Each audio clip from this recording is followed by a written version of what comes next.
kalaban. Hindi tayo sa nagsipulaw.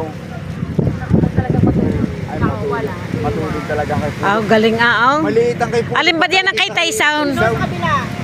Malaki ang bangka ni Taysown. Malaki kasi. Yung matingkad na grain. Wow. Ah, ang galing ah. Ay, matulog ang pagpunta ng nagpupulaw. Malaki ang bangka ni Taysown. Malaki kasi ang bangkay. Maliit po yung Talo na yung sakuwang. Ibig mo sabihin talo ng kay Taysown. magkano rin maliit yung Maganang maliit ay. maganda yung takbo pag magkano. Kalaban na rin si Paring Patrick at si Kuya Taysown.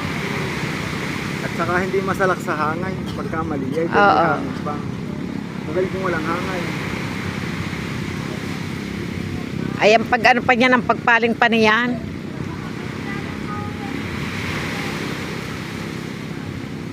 Malayo na yata ang abot eh. Taysown na lang. Grayo. Malayo, agwat.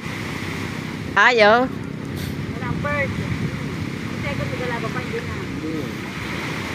Second na second.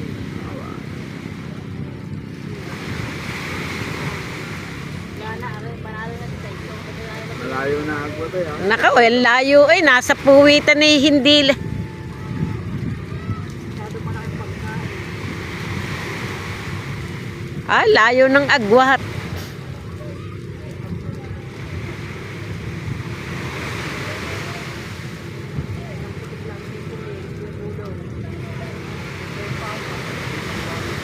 Yan na yata ang huling maglalaban. Wow. Ay, wala na. Wala. Panalo na rin siya.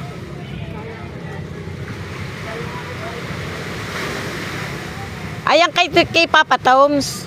Yun nga, yun ang kay Papataw. Yung padalawa. Ah, Yung ginagana ni Taysown. oh, okay. Ayan, nakapaling na. Nako, lalo nang naiwan. Kaya may 10 libo naman si Taysown kahit ano, iwan. Magkano ka ang presyo? 15 daw ang Ters. una. Ang second, 10. Ang third, may third pa ka. May po 7. Ata, 7. Kaya kayo na Taysown ka matalo, may 10 pa na naman. Kung bigay ka na kayo nga, ay maghahari yata pero baka maghahari pa. Maswerte si Unggaan na siya nagwagi. Ibig na pa natin sa uli. Pero pag irating na din.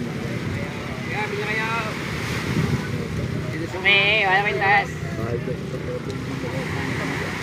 Talaga yun. At sa kanila, wala ko hindi. Pag hinanain na kuko na rin. Araw, kuko na rin.